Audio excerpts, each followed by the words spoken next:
بسم الله الرحمن الرحيم والتين والزيتون وطور سينين وهذا البلد الأمين لقد خلقنا الإنسان في أحسن تقويم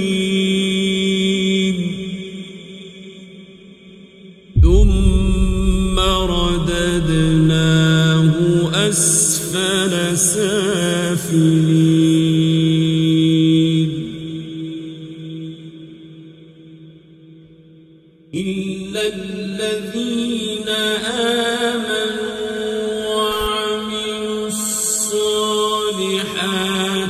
فلهم أجر غير ممنون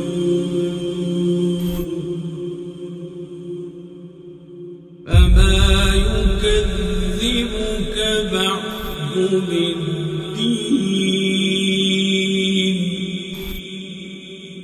أليس الله بأحكم الحاكمين